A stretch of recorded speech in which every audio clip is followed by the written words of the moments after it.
I'm a little teapot, short and stout. Here is my handle, here is my... Oh! Hi! You caught me there reading a great book. And in fact, let me tell you a little bit about this book. Hi, this is Steve Miller, better known as Kelly's dad and marketing gunslinger. Welcome to another episode of Uncopyable Business. This week we're going to do something a little bit different.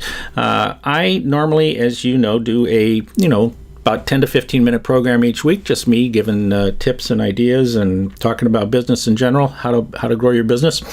But I got to say, a couple of months ago, I met this guy right here. I met Stephen Shapiro at a C-Suite Network conference in Dallas. C-Suite Network, for those of you that don't know, is a group of C-level executives who are part of a $5 million and bigger company. If you are, and you want to check it out, go to csuitenetwork.com. Tell them Steve sent you. But anyway, so Stephen and I are both advisors to the group, as a matter of fact. And we met at this conference, and we got to talking, and I said, I want to interview you. So last week, we got on the horn, and I interviewed him about his book, about his thinking on innovation, which is what his specialty is. And so very quickly, to tell you a little bit about Stephen, so we can get right into the interview. He has been doing this for over 20 years, where he has been speaking and consulting for organizations around the world. He said he's done it in something like 50 countries around the world, and which I find hard to believe, because I've been doing this for over 30 years, and I've spoken in, I think, maybe 7 countries, and that includes Florida. So, but he was in big business, and he was with Accenture for 15 years, where he led a 20,000 person innovation practice. So apparently he knows what he's talking about. He's written 5 books, including this book, The Best Practices Are Stupid, which I love that title.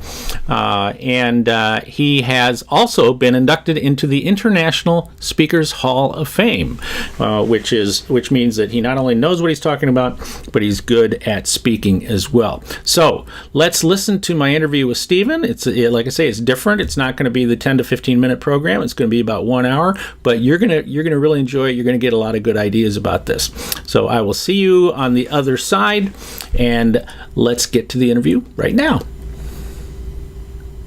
I'm ready when you are. We are, and we're going right now. Cool.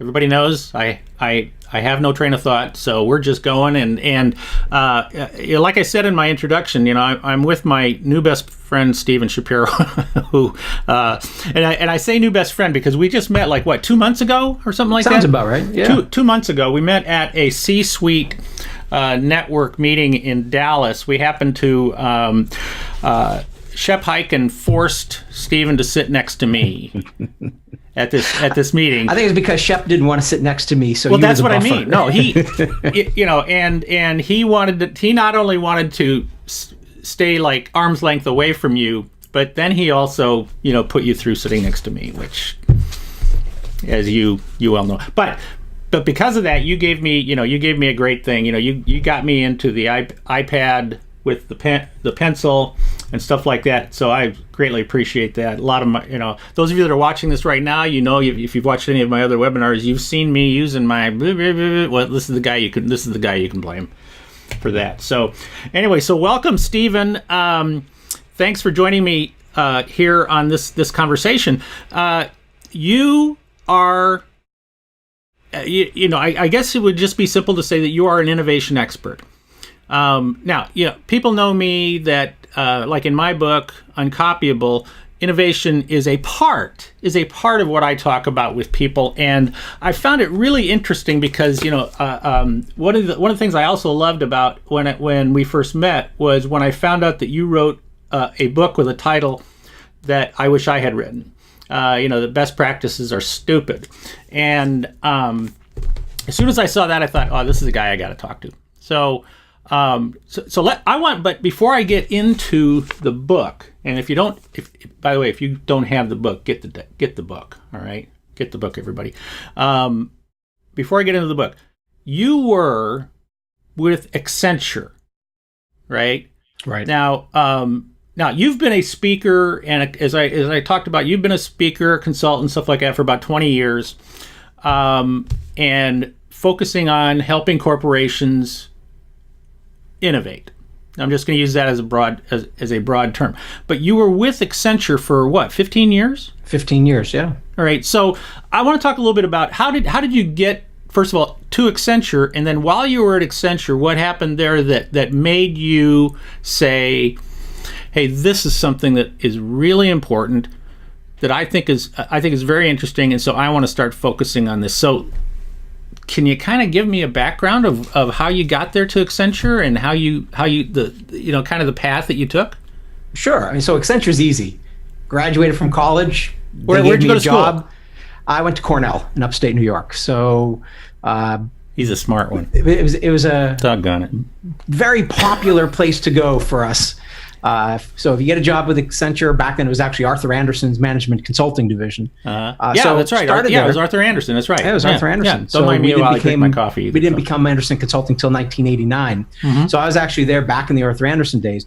But what happened was I was lucky enough through a series of moves that I had made and some conversations that I had to get to a point where I was one of the co-leaders of our business process reengineering practice, which, if you were around in the early 90s, sort of 1992, 93 timeframe, re-engineering was a big thing. People were, for us, it was about 40% of our revenues, and we had 30% of the market. So Mm-hmm. it was like gold. We were making money, hand over fist, as they would say back in the early 90s. Mm-hmm. And I was the one sort of traveling around and promoting it and going to projects and helping them. And what I started to realize is that re-engineering was becoming the scapegoat for downsizing, or was becoming the excuse for downsizing. So what would happen is they would bring us onto a project and they would say, hey, we're going to lay off people because we're going to become more efficient. And I remember this one project. So that was the default definition of re-engineering.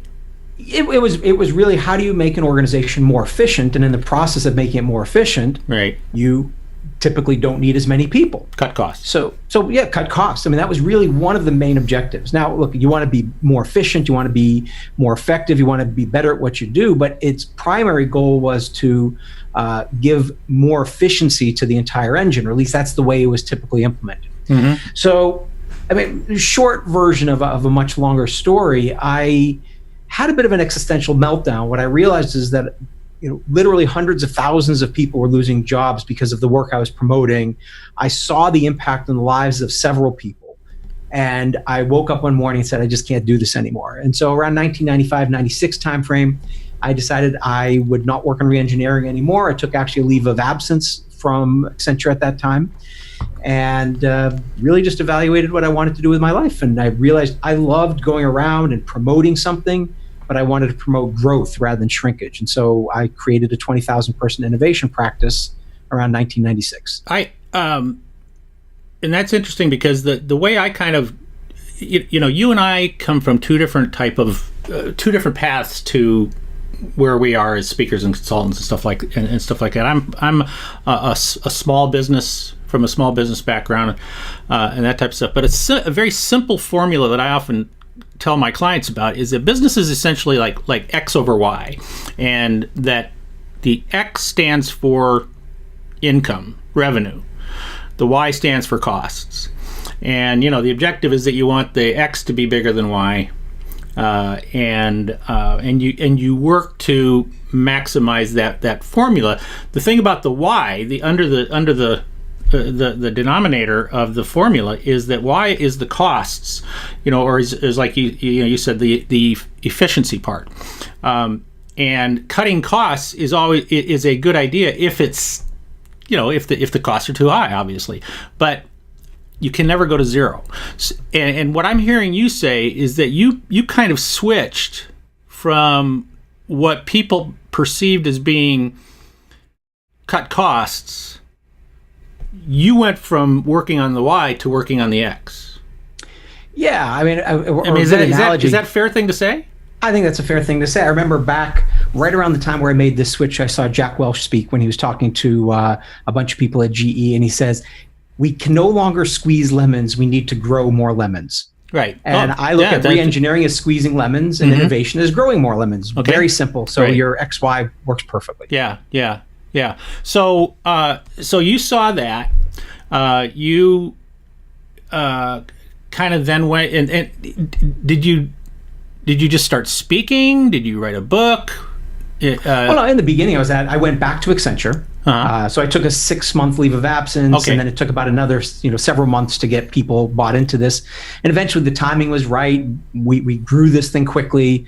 We created something. It was 20,000 people. I traveled around the world 100 days a year, promoting. I mean, we were calling it process excellence principles, but really what it was innovation. How do we innovate the way organizations operate? And so I would travel around the world and I would promote this. And I did this till 2001 when I was approached by a publisher to write a book, and I wrote my first book, and that's when I left Accenture. What was the title of your first book? The first book was 24/7 Innovation. So it's basically about how do you create a nonstop engine for innovation. It's a great cure for insomnia, if anybody out there has that. That's what I often tell people. You need, you just get one of my books if you need something to help you sleep. This one will knock you out cold, more like a coma than sleep. Well, when I was reading this and looking through your website and stuff like that, I noticed that you sort of sound like an engineer.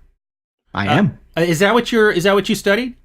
I was a chemical engineer for a year, then I was a material science engineer, and I ultimately chose industrial engineering because that was something which really, it was, to me, that was the hybrid of business and engineering.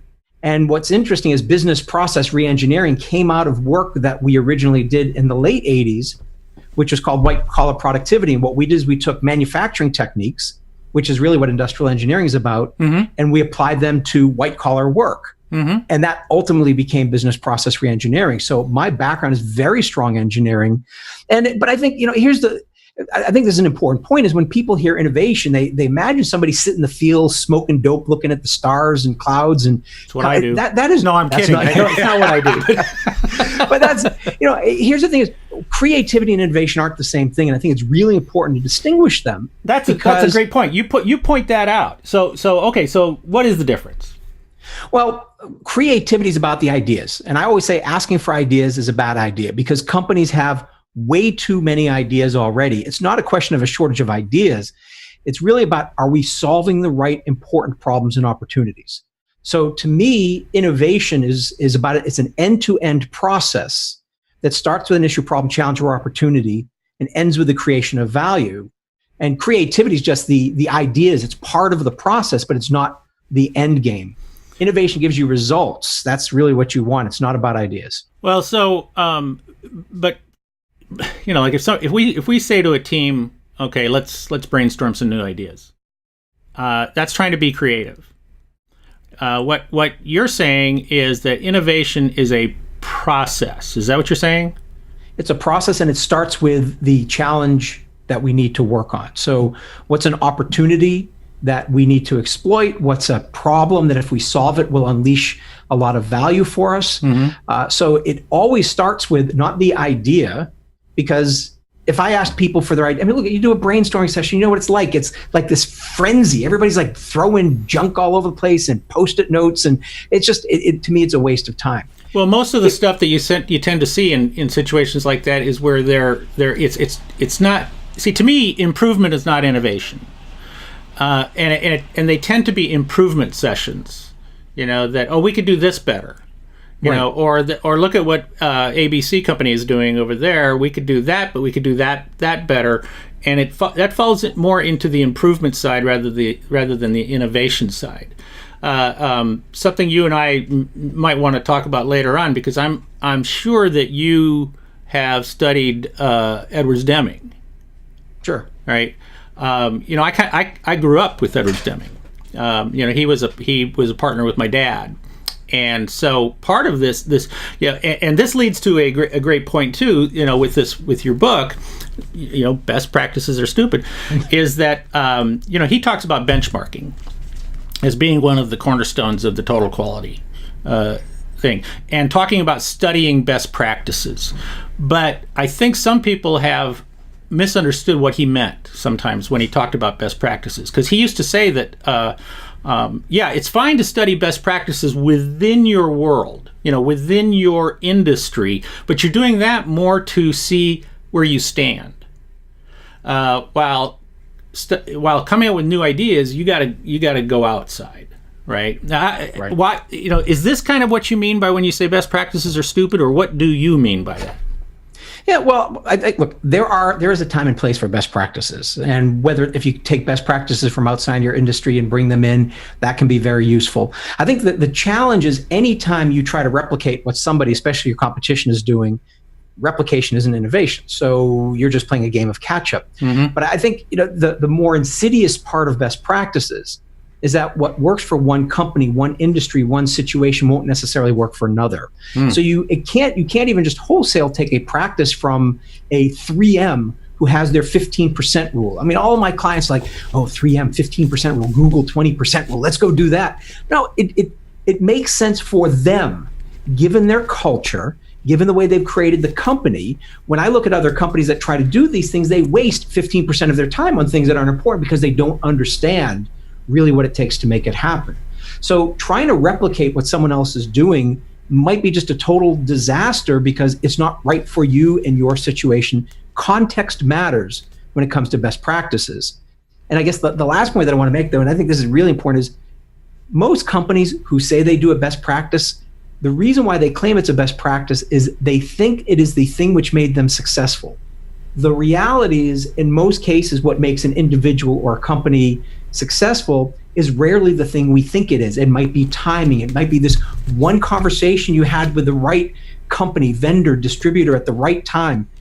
It's rarely what we think was our best practice. So we run around trying to copy what people are doing, and in the process, we're wasting a lot of energy, typically. Yeah, we try to reverse engineer what companies have done to be successful, and all we see is the path they ended up taking at every decision point, right? We don't see either the mistakes that they made or the other decisions that were possible or something like that. Now, did you come up with this thinking while you were still at Accenture?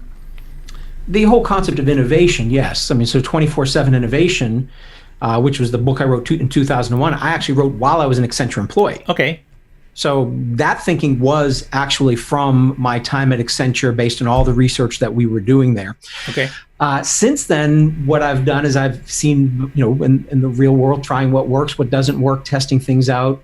And so many of the things that I'm talking about now, some of them are still built on actually some of those same core principles. Mm-hmm. But I've found that the world has changed.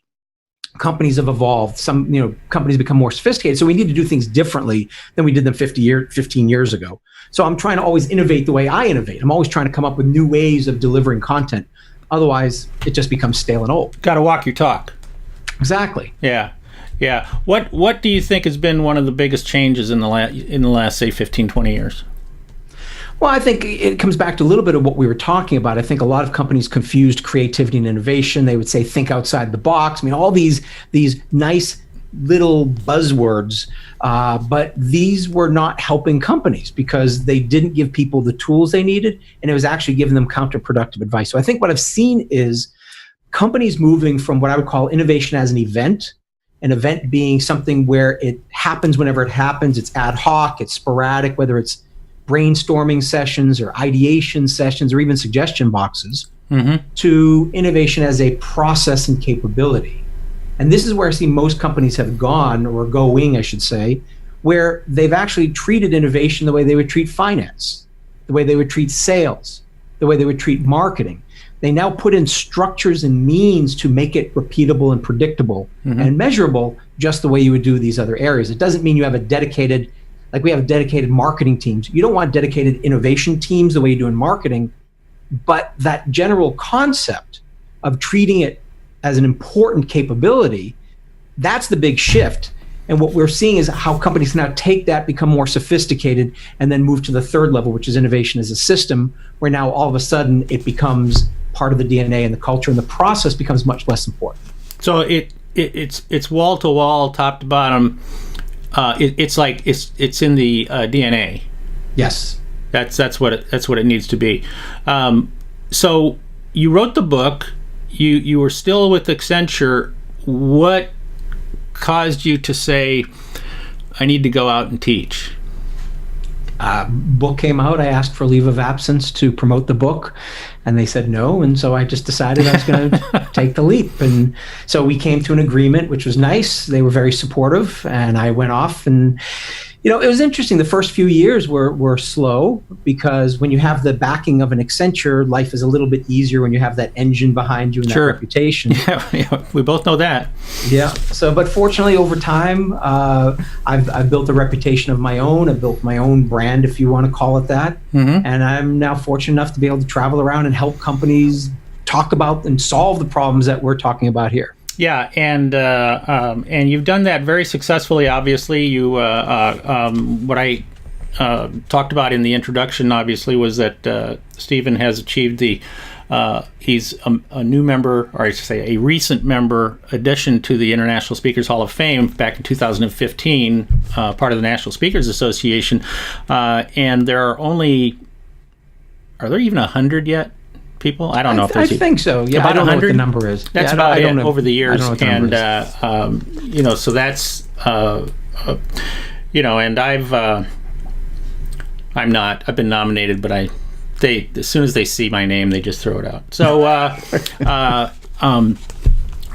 so you kind of developed a system to teach these people, and along the way came this thing called personality poker, which how does personality poker, because that to me sounds more like, okay, this is an individual perspective or study or something like that. How does that fit with helping a corporation be innovative? And I want to point this out to everybody that if you go to, and I'll put the link on, for Stephen's website, but you can also go on and take a test or an analysis of yourself, right? And get your own poker hand, right? Mine said, the analysis of mine said retire, but what can I say? So where did that come from, and how does that fit? Well, so when I was at Accenture, I had this incorrect belief that there were some people who were innovative and then there was everyone else. What I realized is we all innovate. We just innovate in different ways. And so about 15, 20 years ago, I started working on just an assessment to understand how do people contribute to innovation. So if you look at innovation as a process, it starts with defining the challenge. What's the problem? What's the opportunity that we need to focus on? Then we're going to develop solutions to solve that problem. We're then going to implement those, and then we have to engage people in the process. So I had a 4-step process, and I realized that there's 4 different personality traits that you need in order to be good at each of those 4. So if you're missing any one of those 4, you're going to be ineffective in the way you innovate. So it was about a dozen years ago, I was playing blackjack at the Venetian, and I just sort of had this epiphany. I realized there's 4 steps to the innovation process.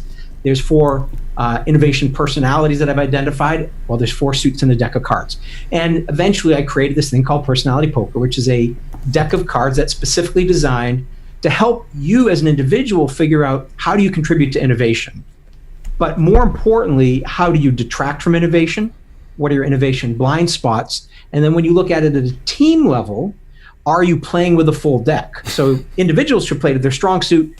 The team needs to play with a full deck, which means you have each of the styles, each of the roles, and addressing each of the processes. And then we also look at the personality of the organization, which is the culture, what's valued by the organization, and how does this drive innovation? So we look at it individual, we look at it a team, but then we look at it organizational from a culture perspective, and we use the cards for all of these. Can you just give me a snippet of how this works? Obviously, it's easy for me to see how the individual part works because I think in one-syllable words, and so I see this here. But now, let's say I have a team of 6, right? Yes.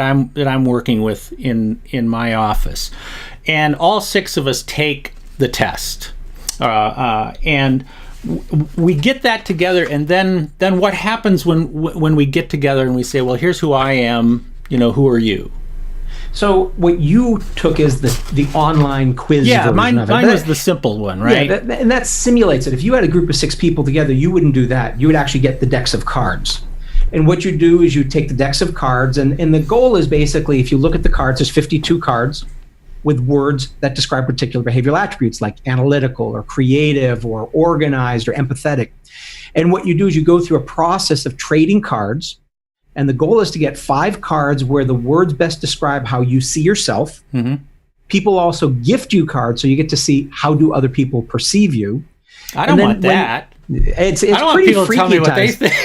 No, I'm kidding. I'll tell you, we've had some interesting conversations around that. That's for sure. I'll bet. Yeah. I mean, how do you get people to overcome that? I don't want to do that part. People love it. Actually, because we set it up as a fun, playful game, mm-hmm. when we find that statistically speaking, the bossy card is the most frequently gifted card. There was a bossy card? There's a bossy card. Oh, yes. I didn't see the bossy card. So but we've created we've got cards like anal retentive. We've got perfectionist. We've got these what are perceived as negatives, but then mm-hmm. we have these nice things like your visionary or your goal oriented or whatever it is. And so we set it up as just this fun, playful environment where people are laughing, they're trading cards. And we've never really had a situation where even when people are saying some really hard to hear things, it's still always done in a very light way, but a very serious way at the same time. And so it's really just a very interesting process. And so to me, it's less about the label. Mm-hmm. I mean, yeah, you could be a spade or a diamond. And by the way, the numbers and the colors also have meaning. Oh, okay. So I can look at you. If we were to play this, if I were to look at your hand, I could tell you absolutely everything about your life. I should be able to tell you who you need to partner with. Because the important thing is, if you have 5 cards in your hand, statistically speaking, 95% of the people will be missing at least one suit from their hand. So if you're missing a suit from your hand, the big insight is that is the suit you need to partner with. So you had 4 diamonds, and what was the other one? A club. And a club. Okay, so you have 4 diamonds in a club, so you don't have any spades, you don't have any hearts. That means you need to call a cardiologist. That's the first thing. I have no heart. But it tells you that when it comes to work. So for me, I'm a spade, diamond, heart. I have no clubs. I don't like clubs. And what I've figured out is the club is the one that I need. I need that anal retentive mm-hmm. project manager is going to be in my face telling me we're over budget, I need the deliverables. Mm-hmm. So that's really the interesting part, is not who you are, but who you are not. And you want to complete it. Exactly. Yeah. Exactly. So you want to be with people who compliment you. Right. Compliment with an E, not an I, like, hey, Steve, you look great today. Okay. That's not what we're talking about. I'm saying we want people who compliment our hands. And that's the key. So if I'm with 6 people, if I'm hearing this right, which makes a ton of sense, obviously, is that I see where I'm strong, I see where I'm, I either perceive myself as weak, and then I also see how other people see me, right, and then I learn about them. And as long as I see where my strengths are, I also see where my gaps are. That's how, and I'm looking for people to help fill in my gaps. We're also looking for me to help other people to fill in their gaps, right. And that way we have a more holistic kind of wow. There's a 60s, anyway. A more rounded, not just approach, but also perspective. Right.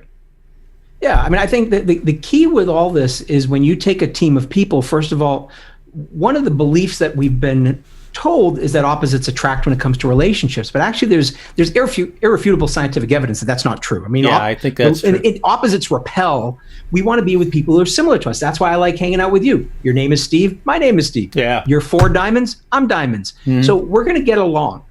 Now, if you had 5 clubs in your hand and you were like this really methodical, everything for you is like, how are we going to get it done? Yeah. You probably would annoy the heck out of me. But what I've learned is that's actually what I need. I mean, I always say the person you like the least is the person you need the most. Yeah. So when I look at a team, I can very quickly see why they're struggling with innovation by the way they play the game and the cards that people choose and the cards that they gift. Yeah. And then we can very quickly align, because what I say is you want to hire in pairs. So if you bring a diamond onto a team, you want to balance them out somewhat with a club, which is the opposite. but you also want to look at it from a leadership perspective. I've looked at organizations, and we've been able to diagnose why companies were unsuccessful because they had too much of one leadership They were style. too heavy on some side. Exactly. And like the red cards are people who are, we call them right-brained. It's not true. They all have perfectly whole functioning brains, but we call them right-brained. And if you have two, and so the red cards are those right-brained cards. And I would say if the leader of your organization is a red, the business could end up in the red. Mm-hmm. Because if we don't balance that, because, we like to chase bright, shiny objects. Well, that's what red cards naturally like to do. Mm-hmm. So we need to balance that with someone who is that more analytical, that more organized, that more methodical approach, that more task and result oriented. So we can look But at I don't like teams. those people. Yeah, but that's why we need them. It's one thing if you want to be on an island by yourself and just have a good time, but if you want to produce anything in business, but actually, Steve, that's a great point. This is not about diversity for diversity's sake, which is what a lot of programs tend to be. Yeah, you hear that a lot. You hear that you need to have diversity. Yeah, to me, this is about appreciation of diversity. Because if I start to see why I need a club, why I need the organized person, why I need the spade, the person who has the data, and is going to have me solve the right problem. And here's the thing, in innovation, one of the biggest mistakes that companies make is they're just solving the wrong problems. And the reason why, if you look at every company that's failed, whether it's Kodak or Sears or Circuit City or Radio Shack, and look, the long list of companies that were once great that aren't, they were solving the wrong problem. But that's where the spades excel, is they will help you be able to understand disruptions, discontinuities in the marketplace, because they will have the information to help you do that. So, because they're solving the wrong problems. Now, does that come from inertia? It's inertia. It's also because expertise is the enemy of innovation. So what happens is our past experiences create neural pathways in the brain, which basically program us to think about and see the world in a particular way. This is my might be my all-time favorite word in what I do. Heuristics. I love heuristics. Yes, I love heuristics. And you talked about the the different bias. The bias to reinforce what you've already believing. Right. The confirmation these are the bias. heuristics, right? Yes. And that's what you're talking about, right? Yeah, so we have all these biases, whether it's like when we're talking about best practices being stupid, that's survivor bias. We tend to focus on the ones who survived, but we undersample those who failed. We have confirmation bias, which is why a lot of it. I know that was I know that's in your book, right? That one's really important because when it comes to innovation, we believe that the yeah but's the enemy of innovation, but it's actually not. It's the wow, this is a great idea. Because if somebody believes that their idea is great, they will only find evidence to support why it is great. They will spend tons of money in implementing it, and then the market will slap them hard and tell them it was the wrong thing. So there's things that we can do, though. The nice thing with heuristics is there are default heuristics we have in the brain, but then there are heuristics we can use to sort of change the way we see the world. Mm-hmm. And so that's what I do, is I give people tools to help them overcome their natural biases, their natural ways of operating. If the past is going to become the future, how do I disrupt that?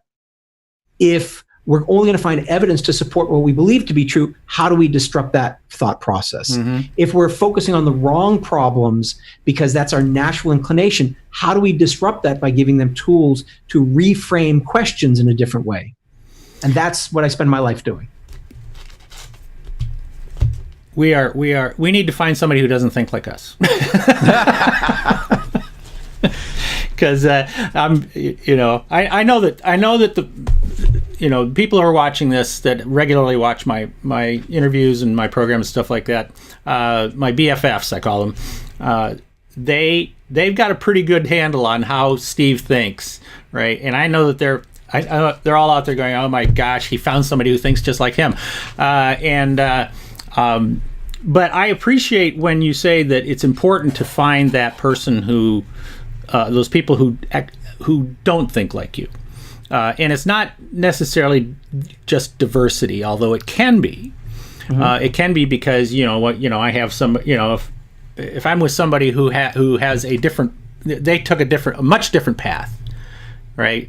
to where they are today versus my path. We see the world differently, and and I think that's what you're talking about. That's really, really important. Another thing you said in your book that I completely agree with. I don't remember the chapter, but let me see if I can find it real quick. I do have dog ears in the chapter. Two things before we run out of time here. One is that be the aspirin for your customers' pain. That pain. I've always said pain is the biggest motivator of all. That people don't change until they are dissatisfied with the way they're currently doing things. If they're satisfied, we can talk to them till we're blue in the face. They're never going to change. Is that right? Is that how? Yeah, it's absolutely true. We can either change the way they're dissatisfied, or at least change the path to something different. So I'll just give you a couple of very, very short examples here. One was before I moved to Orlando, which is where I'm now. I lived in Boston, and I had this really comfortable mattress. Love this mattress. You think about the typical mattress commercial. Mm-hmm. They all say, "Buy our mattress, get the best night's sleep." That's right. I'm using your perspective. I was happy enough. Sure. I then saw a commercial. The mattress at this point, I'd had it for about 10 years. On the commercial, it said, if your mattress is 8 years old, it will weigh twice its original weight due to the millions of dead skin cells and dust mites that have accumulated over the years. What do you think created a pain? So it's not just solving a pain. We can create pains. If we can't move people to change their emotional state about the situation, then no matter how great a rosy picture it is, we're not going to make that change. Yeah, because that's disgusting, by the way. But it is really disgusting. By the way, I did buy a new mattress the next week. I'm now thinking about it. Because what you're talking about is two different ways of approaching it. One is if they're saying get a better night's sleep, they're saying you will be better off. You will gain.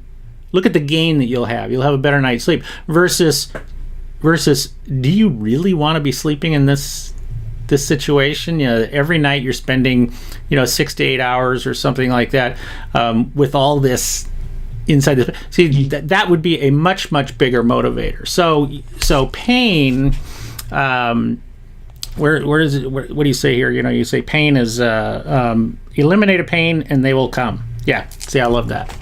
But then cool. By the way, this has got 40 ways to out innovate the competition. 40 ways, and one of the things I liked about it was that I could go in and I could just pick one out. The thing I liked about this book was I don't have to go cover to cover to get value out of this book, although I did, but then I can go back in and I can say, all right, well, this one looks like something that I need to look at right now, and I like that. But you say something in here that I think is really, really interesting. I work with companies on helping them to separate themselves from the competition. That competition today is. It's harder than ever because technology is essentially commoditizing everything, and so the old ways of differentiating used to be product, service, price, and the product, whether it was the product design or the product quality, were big reasons why you would choose to work with a company. That's gone. Every product has good enough quality. You don't own a new product for very long because if you come out with something new, the competition copies it very, very quickly. So when you're innovating, you're essentially looking for other ways to separate yourself from the competition. And I love this: innovate where you differentiate. Can you fill that in for me? Sure. So when I look at the way companies operate and I look at the activities they perform, not departments but activities. They fall into three categories: support, core, and differentiating. Support are things that you have to do to run the business, payroll. These aren't things that the market or your customers care about. So don't innovate there, just outsource them or minimize them or whatever you need to do. Mm-hmm. It's the next two levels that are actually more important, which is core. So core aren't the reasons why somebody would do business with you, but they are the reasons people would not do business with you, because if you got it wrong, they'll leave you. So if you're in a hotel, you're running a hotel chain, look, if your hotels are dirty, your beds have, bed bugs, the showers are weak, the ventilation and air conditioning doesn't work, that's core. I mean, you have to get those things working well, but that's not the reason somebody's going to stay with you. So what we need to do is look at what differentiates us, and we can be differentiated at a number of different levels. It's rarely features and functions, but it can be. A lot of times we differentiate on emotion. How do we connect emotionally with the market in a way that has people want to think of us differently than just a product, but they think of us as a family member, or they think of us as some type of their significance in terms of the relationship between the business and the customer.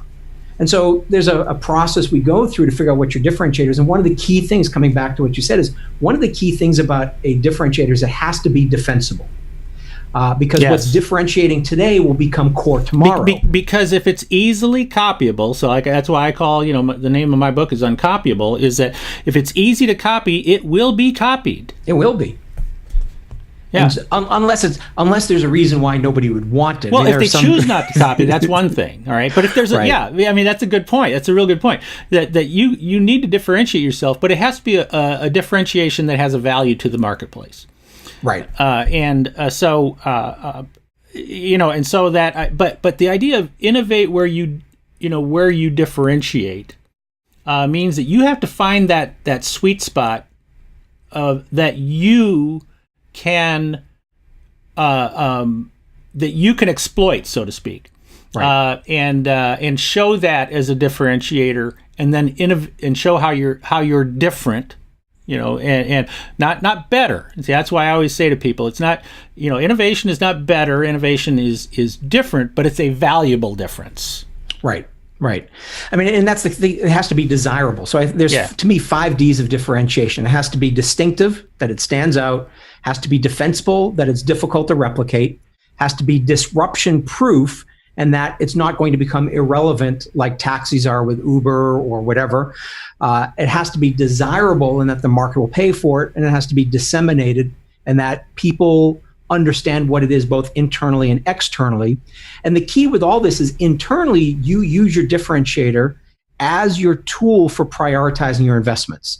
Because when I look at most companies, they spend 80% of their innovation investments on things that are core, and that is a waste of their energy. That's the why. It doesn't work. Right. So what you need to do, it's not even necessarily the why. It's still part of your business. I mean, I think you'd lose business if you didn't do that. But you don't have to have the best beds. You don't have to have the best showers in a hotel room unless you're Westin and you have the heavenly bed and the heavenly shower. Okay, then you want to have the best. And that's even still marketing. That doesn't mean they have the best, but they put energy into creating the conversation, which is all a differentiator is. A differentiator is just a conversation in the market. So, but even that example was a short-term advantage, because next thing you know, other hotels are coming out with their own better beds, right? They are, but in the minds of the market still, here's the interesting thing, because I do a lot of work in the hotel industry amongst other industries, and I will ask people what hotel chain has the best beds. 70 to 80% of the time, it's still, people will say Westin, because they subconsciously and emotionally connect that. That's interesting. Yeah, I mean, the other hotels have better beds.